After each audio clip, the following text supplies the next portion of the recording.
Bismillahirrahmanirrahim. Assalamualaikum warahmatullahi wabarakatuh. Anak-anakku kelas 9 MTS Persis Kota Serang. Pada hari ini kita memasuki pelajaran usul fikih, di mana materi pada hari ini adalah tentang nasah.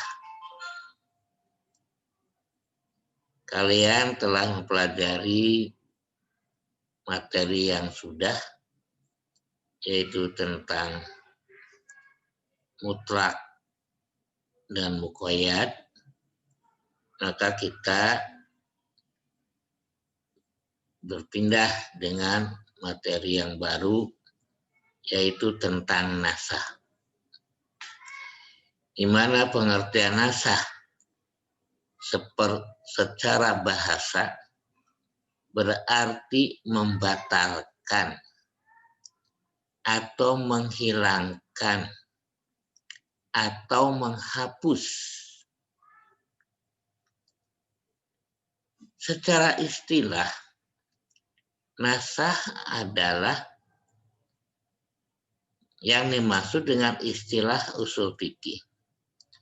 Para ulama usul fikih memberikan pengertian tentang nasah adalah huwa raf'u hukmin syar'iyyin bidalilin syar'iyyin muta'akhirin.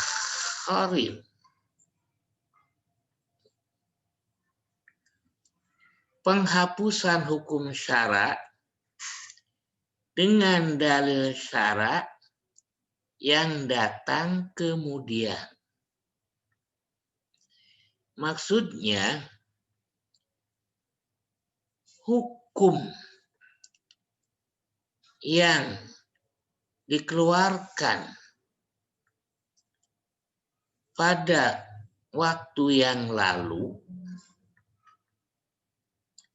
itu bisa dihapus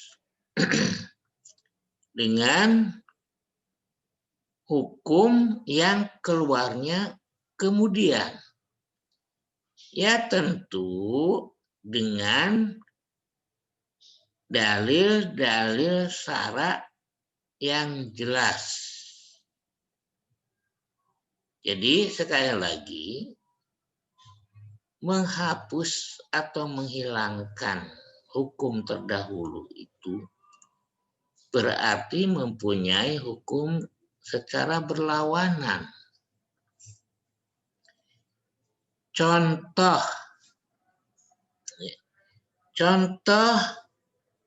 seperti sabda Rasulullah Shallallahu Alaihi Wasallam yang diriwayatkan oleh muttafaqun alaihi, yaitu Bukhari Muslim.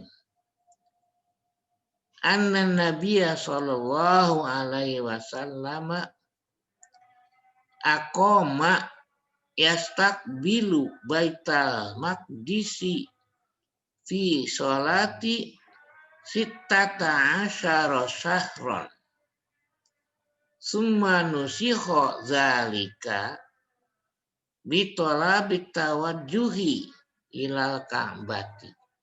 Hadis riwayat muttafaqun alaih. Nabi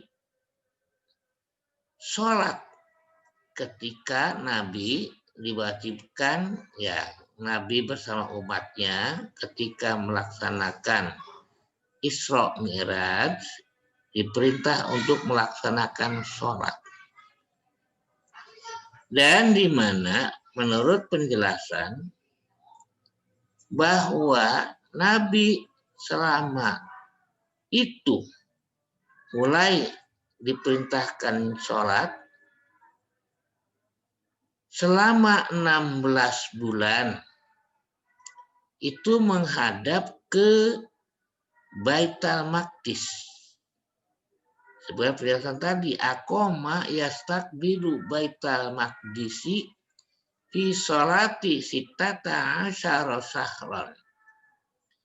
Dia mendirikan sholat dan menghadap kiblatnya ke Baitul Maqdis selama 16 bulan. Baitul Maqdis ada di Masjidil Aqsa, yaitu di Palestina selama 16 bulan. Summa nusikha zalika bitolabi tawajjuhi ilal ka'bati. Kemudian hal ini dinasah, artinya dihapus atau juga dibatalkan dengan berpindahnya kiblat ke Ka'bah. Ya tentunya penghapusan di sini, pembatalan di sini berdasarkan tadi didalilin syar'iyyin mutaakhirin, dengan dalil-dalil yang datang kemudian. Dalil yang pertama adalah sabda Rasulullah, hadis yang menerangkan Rasulullah bersama umatnya selama 16 bulan menghadap ke Baitul Maqdis. Itu pertama kali ketika diwajibkan sholat. Maka kemudian setelah 16 bulan Nabi menghadap ke Masjidil Haram, yaitu menghadap ke Ka'bah. Ya tentu menghadap ke Ka'bah itu bukan berdasarkan kemauan, tetapi berdasarkan dalil-dalil syar'i yang diperintahkan oleh Allah Subhanahu wa taala, yaitu yang terdapat di dalam surat Al-Baqarah 144. A'udzubillahi minasyaitonirrajim. Qad nara taqalluba wajhika fis samai.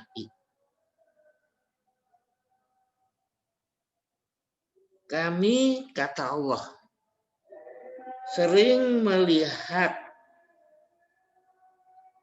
engkau menghadapkan wajahnya ke langit, menengadah. Allah tahu maksudnya.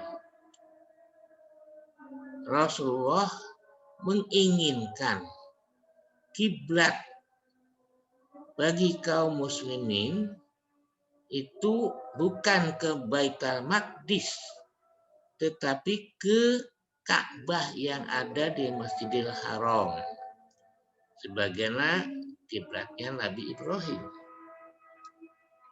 Maka oleh karena itu Allah memalingkan, artinya menggantikan, falan waliyannaka kiblatan tardoha, maka hendaklah kalian palingkan kiblat kamu ketika sholat dengan kiblat tardoha yang kamu sukai. Fawalli wajhaka satral masjidil harami.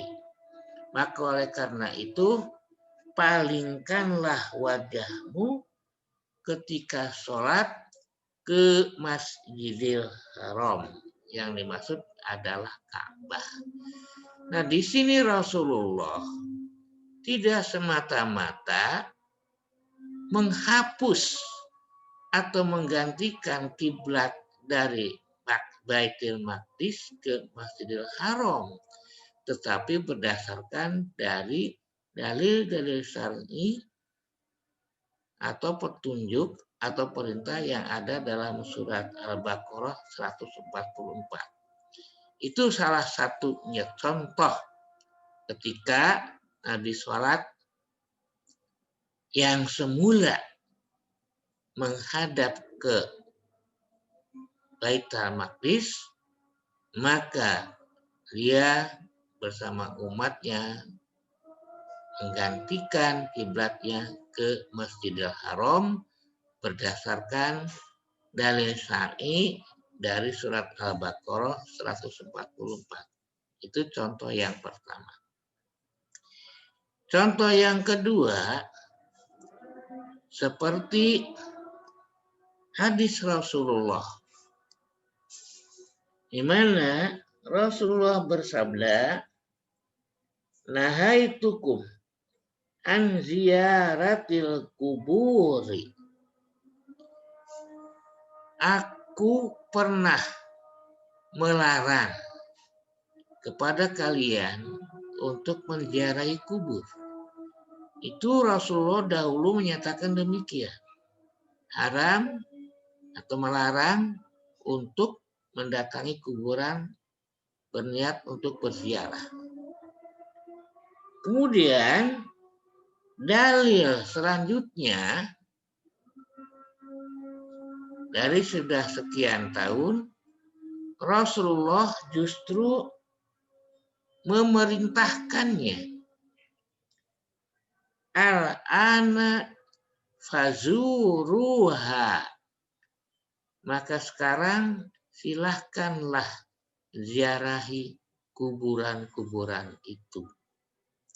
Nah, di sini ada sekalian, berarti yang dahulu haram untuk melaksanakan ziarah kubur, nah sekarang dengan dalil yang baru datang, yaitu ketika masih zaman Rasulullah sendiri yang memerintahkan, al-ana fazuruha, sekarang silahkan engkau ziarahi kubur.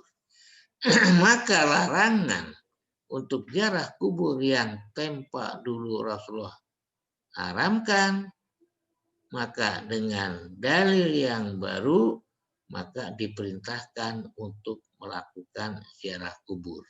Ya tentu ziarah kubur yang tidak akan menimbulkan maksiat, dengan arti dosa-dosa diakibatkan ziarah kubur, seperti melaksanakan atau melakukan permintaan kepada orang-orang yang sudah meninggal pada kuburan, itu sudah boleh.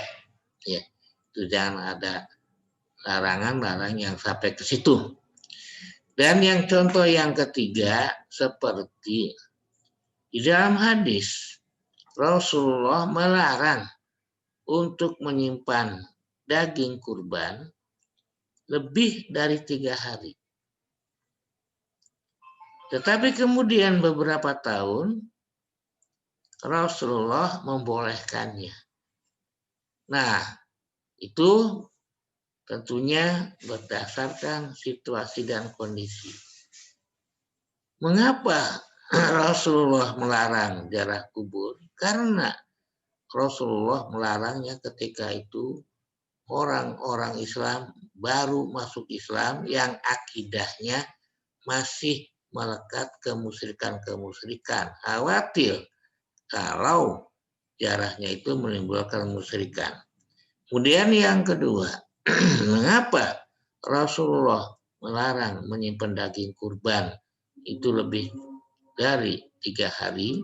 Karena ketika itu yang berkurban sangat sedikit, sedangkan yang membutuhkan daging kurban sangat banyak.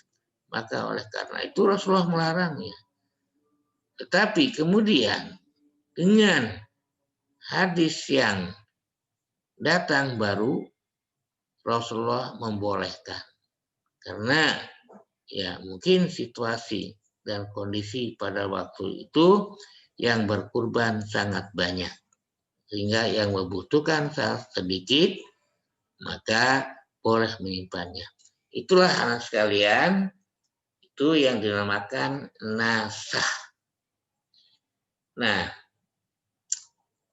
di mana sabda Nabi yang menerangkan sholat menghadap Baitul Maqdis itu adalah dengan istilah mansukh yang dihapus. Sedangkan ayat Al-Baqarah 44 disebut nasih, penghapus. Nah itulah anak sekalian, mudah-mudahan materi pelajaran fikih untuk hari ini cukupkan sekian saja.